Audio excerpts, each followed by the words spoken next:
está o esquema geral da fotossíntese que, meu querido e minha querida, tem que estar muito claro na cabeça de vocês. Aqui eu tenho as duas fases da fotossíntese. As reações de claro, que utilizam a luz do sol, e as reações de escuro, ou fase escura, que não utilizam a luz do sol diretamente. Então, nas reações de claro, ou etapa fotoquímica, nós utilizamos água e nós utilizamos luz para fazer reações químicas que visavam a produção de ATP e NADPH, ou NADPH2, como ele colocou aqui.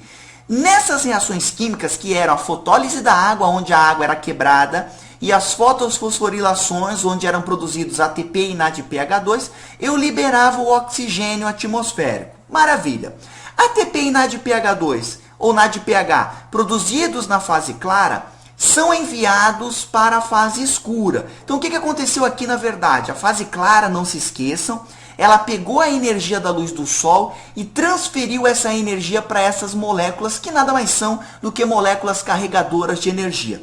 Essas moléculas agora são mandadas para a fase escura, para que elas sirvam como fonte de energia para um conjunto de reações químicas que eu chamo de ciclo de Calvin ou ciclo das pentoses. Nesse ciclo de Calvin ou ciclo das pentoses, eu vou utilizar o CO2 atmosférico e, como resultado dessas reações, eu produzo carboidrato, eu produzo açúcar, eu produzo a glicose, que é um carboidrato, mas eu também produzo sacarose, que é outro carboidrato, e também amido, que é um carboidrato de reserva nos vegetais. Então, esse aqui é o esquema geral da fotossíntese. Isso aqui tem que estar muito claro na sua cabeça. Aqui está, então, o ciclo de Calvin. Nós temos aqui o NADPH e o ATP, que foram produzidos na fase clara da fotossíntese, e eles serão as moléculas que irão fornecer energia para que as reações químicas do ciclo de Calvin possam acontecer. Eu vou iniciar o ciclo de Calvin com uma molécula que tem 5 carbonos, chamada de ribulose. Essa ribulose, tá aqui ela, ó, são aqui você está vendo 3 moléculas de ribulose, cada uma com 5 carbonos, que aqui são essas bolinhas pretas. E o que vai acontecer é que elas vão se unir com o CO2. Elas se unem com o CO2, aí rola aqui uma magia, né? E elas se transformam em várias moléculas com 3 carbonos, chamadas de PGA. Essas PGAs, elas vão utilizar ATP, primeiramente o ATP, e depois elas vão utilizar o NADPH para se transformar em uma outra molécula também com 3 carbonos. É isso que você vai ver agora.